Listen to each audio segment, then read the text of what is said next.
ಪ್ರಿಯರಾದವರೇ, ಯೇಸುಕ್ರಿಸ್ತನ ನಾಮದಲ್ಲಿ ನಾನು ನಿಮ್ಮನ್ನು ವಂದಿಸುತ್ತೇನೆ. ನೀವು ಚೆನ್ನಾಗಿದ್ದೀರಾ? ಇಂದು ಮುಂಜಾನೆ ನಿಮಗೆ ಹೇಗಿದೆ? ನೀವು ಯಾವ ರೀತಿಯಾಗಿ ಫೀಲ್ ಮಾಡುತ್ತಾ ಇದ್ದೀರಿ? ದೇವರು ಸಂಗಡ ಇದ್ದಾರಲ್ಲ? ಮತ್ತೆ ಸಂತೋಷವಾಗಿ ತಾನೇ ಇರಬೇಕು. ಶೋಕವಾಗಿ, ಸೋಲಿನಿಂದ, ಕಳವಳದಿಂದ, ಭಯದಿಂದ ಯಾವ ಕಾರ್ಯ ನಿಮ್ಮ ಹೃದಯವನ್ನು ಬಾಧಿಸಿದೆ? ಇಲ್ಲ, ನಾನು ಸಂತೋಷವಾಗಿ ಇದ್ದೇನೆ, ದೇವರು ಮಾತು ಕೊಟ್ಟಿದ್ದಾರಲ್ಲ, ನನ್ನನ್ನು ಆಶೀರ್ವದಿಸುವನೆಂದು ಹೇಳಿದ್ದಾರೆ, ನನ್ನ ಸಂಗಡ ಇದ್ದಾರೆ ಎಂದು ಹೇಳುತ್ತೀರಾ? ಬಹಳ ಸಂತೋಷ. ಅದನ್ನೇ ದೇವರು ಬಯಸುತ್ತಾರೆ. ನಾವು ಯಾವಾಗಲೂ ಸಂತೋಷವಾಗಿ, ಮನೋಲ್ಲಾಸವಾಗಿ, ದೇವರು ನನಗೆ ಇದ್ದಾರೆ ಎಂಬುದಾಗಿ ಒಂದು ನಿಶ್ಚಯದೊಟ್ಟಿಗೆ ಸಂತೋಷವಾಗಿರಬೇಕೆಂದು ದೇವರು ಬಯಸುತ್ತಾರೆ. ಆ ನಂಬಿಕೆಯೇ ದೇವರನ್ನು ಸಂತೋಷ ಪಡಿಸುತ್ತದೆ. ನಂಬಿಕೆ ಇಲ್ಲದೆ ದೇವರನ್ನು ಮೆಚ್ಚಿಸುವುದು ಅಸಾಧ್ಯ. ಅಂದರೆ ನಮ್ಮ ನಂಬಿಕೆಯನ್ನು ಹೇಳಿ ನಾವು ದೇವರನ್ನು ಮಹಿಮೆ ಪಡಿಸುವಾಗ ಆತನ ಹೃದಯ ಸಂತೋಷ ಪಡುತ್ತದೆ. ನೋಡಿರೆ, ಒಂದು ಸತ್ಯವೇದ ವಾಕ್ಯದಲ್ಲಿ ಕೀರ್ತನೆಗಳು 18:35 ವಾಕ್ಯದಲ್ಲಿ, ಕರ್ತನೇ ನಿನ್ನ ಕೃಪಾ ಕಟಾಕ್ಷವು ನನಗೆ ದೊಡ್ಡಸ್ತಿಕೆಯನ್ನು ಉಂಟು ಮಾಡಿದ ಎಂಬುದಾಗಿ ದಾವೀದನು ಎಂಬಂತ ಒಬ್ಬ ಭಕ್ತನು ಹೇಳುತ್ತಾನೆ. ನಿಮ್ಮ ಕೃಪಾ ಕಟಾಕ್ಷ ನನಗೆ ದೊಡ್ಡಸ್ತಿಕೆಯನ್ನು ಉಂಟು ಮಾಡುತ್ತದೆ ಎಂಬುದಾಗಿ ಹೇಳುತ್ತಾನೆ. ಇವನು ಕುರಿಗಳನ್ನು ಮೇಯಿಸುತ್ತಾ ಇದ್ದಂತ ಒಬ್ಬ ಯವನಸ್ಥನು. ಅವನ ಕುಟುಂಬದಲ್ಲಿ ಅವನ ಸಹೋದರರೆಲ್ಲ ದೊಡ್ಡ ಯುದ್ಧ ವೀರರಾಗಿ ಸೈನ್ಯದಲ್ಲಿ ಇದ್ದರು, ಇಸ್ರಾಯೇಲ್ ಸೈನ್ಯದಲ್ಲಿ.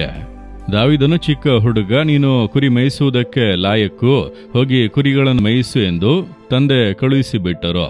ಆ ರೀತಿಯಾಗಿ ದಾವೀದನು ಕುರಿಗಳನ್ನು ಮೇಯಿಸಿಕೊಂಡು, ಕರ್ತನು ನನಗೆ ಕುರುಬನು ಕೊರತೆ ಪಡೆನೆಂಬುದಾಗಿ ಕೀರ್ತನೆಗಳನ್ನು ಹಾಡುತ್ತಾ ಕರ್ತನಲ್ಲಿ ಬಹಳ ಸಂತೋಷವಾಗಿ ಇದ್ದನು.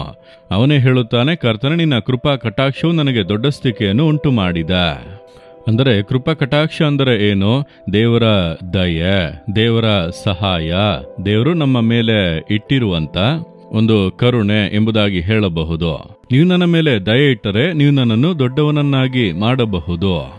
ನಿಮ್ಮ ಫೇವರ್ ಅಂದರೆ ನಿಮ್ಮ ಒಂದು ಕರುಣೆ ನನಗೆ ಇದ್ದರೆ, ನೀವು ನನ್ನ ಪಕ್ಷದಲ್ಲಿ ಇದ್ದರೆ ನಾನು ದೊಡ್ಡವನಾಗಲು ಸಾಧ್ಯ. ಅದುವೇ ನಂಬಿಕೆ. ದೇವರೇ, ನೀವು ನನ್ನ ಸಂಗಡ ಇದ್ದರೆ ಸಾಕು.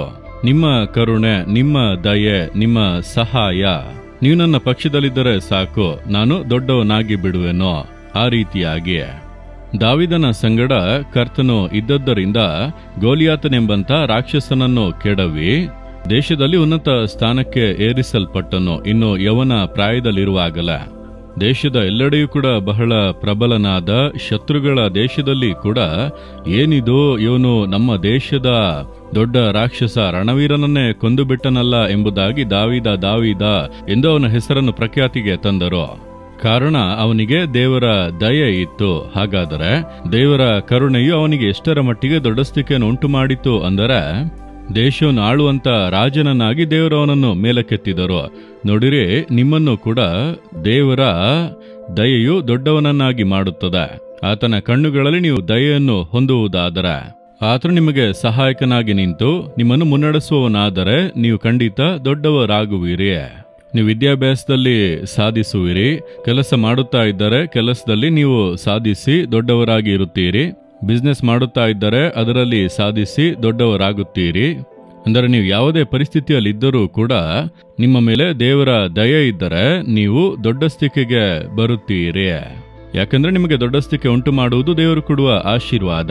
ನಿನ್ನ ಹೆಸರನ್ನು ಪ್ರಖ್ಯಾತಿಗೆ ತರುವೆನೆಂದು ಹೇಳಿದ್ದಾರಲ್ಲ, ನೀವಿರುವ ಸ್ಥಳಕ್ಕೆ ಬಂದು ನಿಮ್ಮನ್ನು ಆಶೀರ್ವದಿಸುವೆನೆಂದು ಹೇಳಿದ್ದಾರಲ್ಲ, ನೀವು ನಂಬಿರಿ. ದೇವರೇ, ನಿಮ್ಮ ಕೃಪಾ ಕಟಾಕ್ಷ ನನಗೆ ದೊಡ್ಡಸ್ತಿಕೆ ಉಂಟು ಮಾಡುತ್ತದೆ.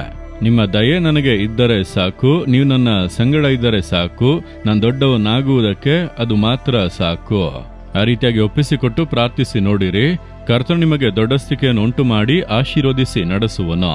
ದೇವರಿಗೆ ಹೇಳುವಿರಾ, ದೇವರೇ, ದಾವೀದನ ಸಂಗಡ ನೀವು ಇದ್ದು ದಯೆ ತೋರಿಸಿ ದೊಡ್ಡಸ್ತಿಕೆಯನ್ನು ಉಂಟು ಮಾಡಿದಿರಿ ಎಂಬುದನ್ನು ನಾನು ನೋಡುತ್ತಿದ್ದೇನೆ, ನಾನು ನಂಬುತ್ತೇನೆ. ನನಗೂ ಅದೇ ರೀತಿಯ ನಿಮ್ಮ ದಯೆ ಬೇಕು. ನಿಮ್ಮ ದೃಷ್ಟಿಯಲ್ಲಿ ನನಗೆ ಕೃಪೆ ದೊರಕಬೇಕು. ನೀವು ನನ್ನ ಸಂಗಡ ನಿಲ್ಲಬೇಕು. ನಿಮ್ಮ ಕೃಪಾ ಕಟಾಕ್ಷ ನನಗೆ ದೊಡ್ಡಸ್ತಿಕೆಯನ್ನು ಉಂಟು ಮಾಡುತ್ತದೆ ಎಂದು ನಾನು ನಂಬುತ್ತೇನೆ. ಇಂದು ನಾನು ಕೆಳಗಿನ ಹಂತದಲ್ಲಿ ಇದ್ದರೂ ಕೂಡ ನೀವು ಬೇಗನೆ ನನ್ನನ್ನು ದೊಡ್ಡವನನ್ನಾಗಿ ಮಾಡಿ ಸಂತೋಷ ಪಡಿಸುವಿರಿ.